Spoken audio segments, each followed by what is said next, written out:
Toute l'actualité du rugby en podcast avec Vibré Rugby.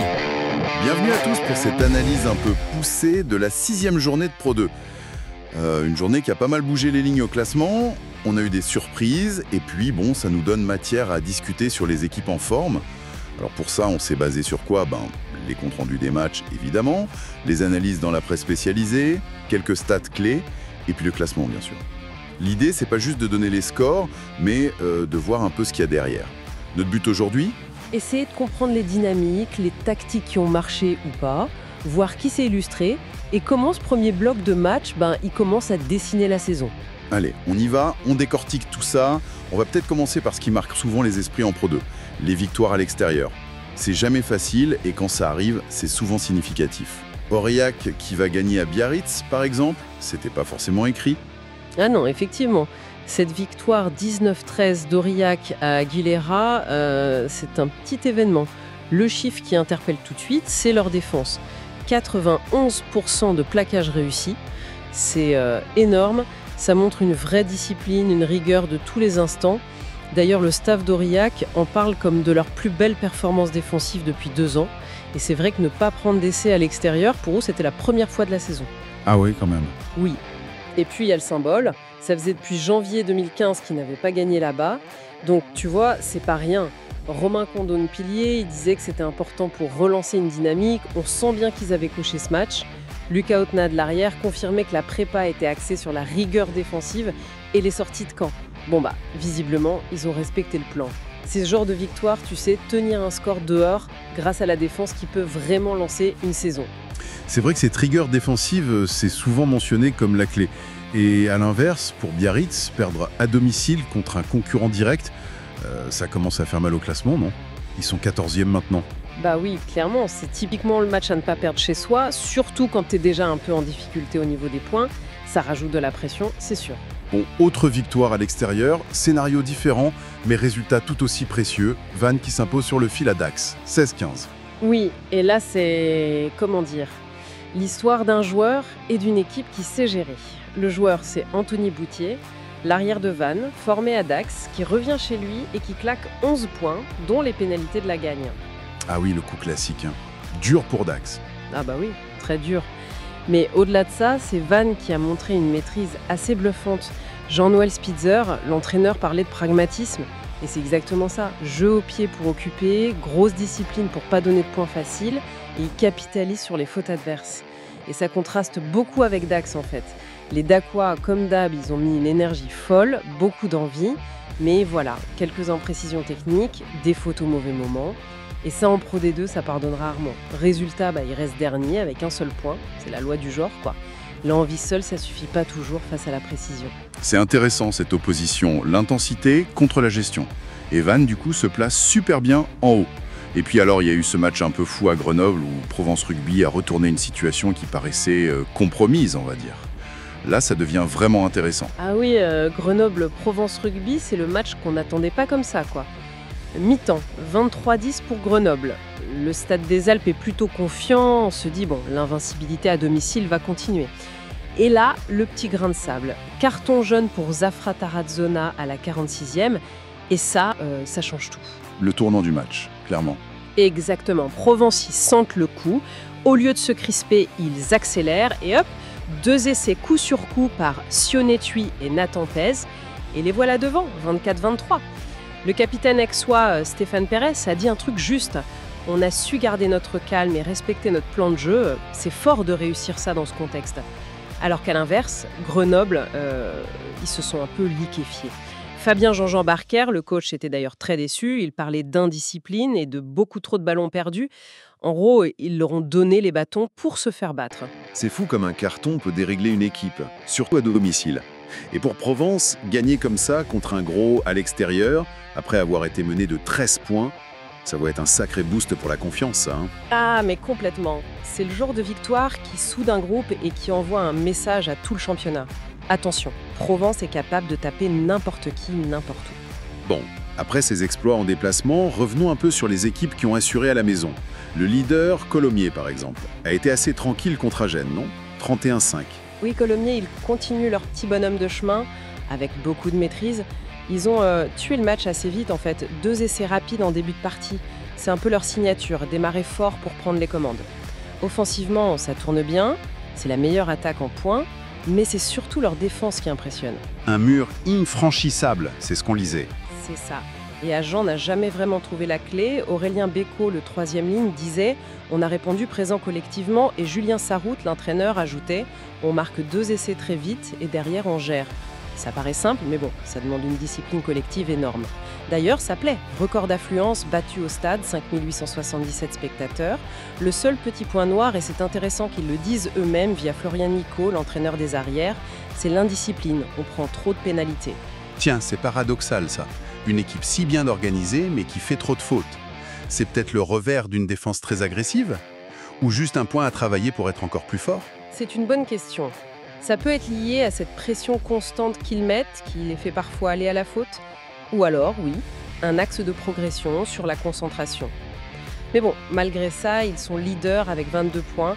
Et faut souligner le boulot du staff pour maintenir cette cohésion après les changements de l'été. C'est fort. Autre style, mais tout aussi efficace à la maison. Nevers, qui a un peu roulé sur Soyou Angoulême 33-10 en s'appuyant sur une force bien particulière. Oui, et cette force, c'est la puissance de leurs avants sur les ballons cortés. C'est simple, 4 essais sur 5 marqués suite à des molles. L'image marquante, c'est ce maul de quasiment 30 mètres qui avance, et qui envoie Jonot, le demi de mêlée, à l'essai. C'est une vraie démonstration de force collective. Ils assument ce style de jeu, j'imagine. Ah oui, complètement. Grégoire Basson, le manager, le dit clairement. On a conscience d'avoir un gros pack en ce moment. Et ça se voit au Pré-Fleury. 4 matchs, 4 victoires, et les 2 dernières avec le bonus. Xavier Péméja, l'entraîneur, était confiant. Je savais que les joueurs allaient faire le travail. Il revendique cette identité. On aime le contact, on aime l'effort, on aime se faire mal pour avancer. C'est frontal, physique, et ça marche. Ils sont 4e avec 20 points. Cette identité très marquée sur la puissance du pack, c'est une force, mais est-ce que ça ne risque pas de les rendre un peu prévisibles ou vulnérables si une équipe arrive à les contrer en touche ou à les déplacer? C'est tout le défi pour eux. Pour l'instant, leur conquête est tellement dominante qu'ils imposent leur jeu. Mais tu as raison, les adversaires vont bosser là-dessus. Contrer en touche, défendre bas sur les mauls, essayer de mettre du rythme pour fatiguer ces gros gabarits. La capacité de Nevers, à varier ou pas, sera intéressante à suivre. On continue le tour des terrains. D'autres résultats importants. Béziers qui gagne contre Carcassonne, 31-19. Oui, victoire assez logique de Béziers qui confirme qu'ils sont costauds chez eux. Les articles insistent sur leur jeu offensif qui est devenu une véritable marque de fabrique à Raoul Barrière. 3 essais, du rythme. Pierre Caillé, le manager, était satisfait. Il parlait d'un match maîtrisé. Côté Carcassonne, Christian Laby, le coach, reconnaissait un manque de lucidité face à la pression adverse. Bon, avec cette victoire, Béziers revient dans le milieu de tableau, 10e avec 15 points, mais il montre un vrai potentiel offensif à domicile. Et puis il y a eu Brive-Oyonnax. Là, apparemment, un changement à la mi-temps a tout changé. Ah oui, Brive gagne 33-18, mais quelle seconde mi-temps. La première était compliquée. Kounel, ouvreur star un peu en dedans, et Brive menait 18-7. Et là, coaching gagnant, Patrice Colazo lance Maxime Sidobre, un jeune demi-mêlée de 22 ans, et là, paf, métamorphose. Il a apporté quoi, ce jeune? De l'énergie, du rythme. Il le disait lui-même, il voulait mettre du rythme, apporter un peu de vitesse et de folie. Et bien, mission accomplie. La deuxième mi-temps, c'est 26-0 pour Brive. 3 essais, une pénalité. Oyonnax a pris l'eau. Colazo a dit, de Sidobre, il l'a joué avec le cœur. C'est beau de voir l'impact qu'un joueur peut avoir comme ça. Et Brive reste bien placé, 3e avec 20 points. C'est ça aussi la Pro D2, l'éclosion de jeunes talents qui saisissent leur chance. Super coaching. Pour finir ce tour d'horizon, un petit mot sur Valence Roman qui continue son sans faute à domicile contre Mont-de-Marsan. C'est une sacrée série. Elle repose sur quoi? Des bas solides, conquête propre, maul puissant, bonne sortie de camp pour ne pas se mettre en danger. Mont-de-Marsan a marqué des points, mais trop de fautes, trop d'indiscipline pour espérer mieux. Du coup, Valence Roman est bien calé à la 6e place, 17 points. Et s'affirme comme un candidat sérieux aux phases finales. Ok, on a fait un bon tour là. Si on essaye de synthétiser un peu tout ça, c'est quoi les grandes leçons, les tendances fortes qu'on peut tirer de cette 6e journée? Qu'est-ce que ça nous dit sur la Pro D2 en ce moment? Il y a plusieurs choses qui ressortent, je trouve. D'abord, l'importance capitale des fondamentaux, du jeu structuré.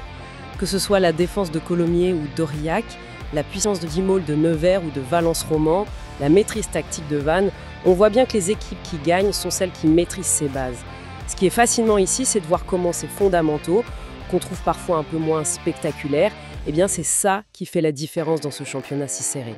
L'exécution propre, ça prime sur le reste. D'accord, les bases avant tout. Quoi d'autre? Ensuite, la discipline. C'est vraiment le nerf de la guerre.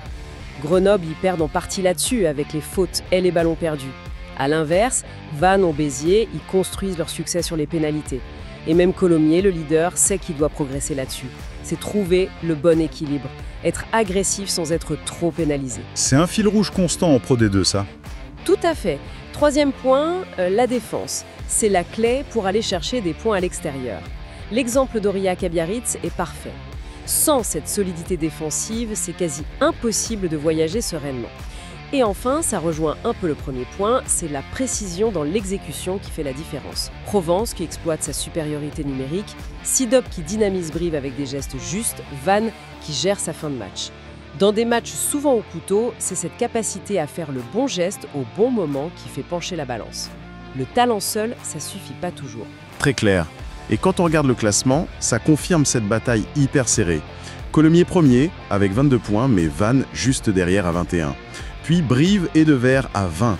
Agen 18. Valence Roman 17. Ça fait 6 équipes en 5 points. C'est fou cette densité en haut. Oui, c'est très dense. Ça promet une lutte acharnée pour la qualif. Et en bas, forcément, la pression monte pour Biarritz, 14e, et Dax, 16e. Ils n'ont plus 3 jokers. Donc, si on devait retenir l'essentiel, Colomiers confirme son statut de leader, mais doit gérer l'indiscipline. Des victoires marquantes à l'extérieur pour Aurillac, Provence, Vannes, qui montrent leurs ambitions. Nevers qui s'appuie sur sa puissance.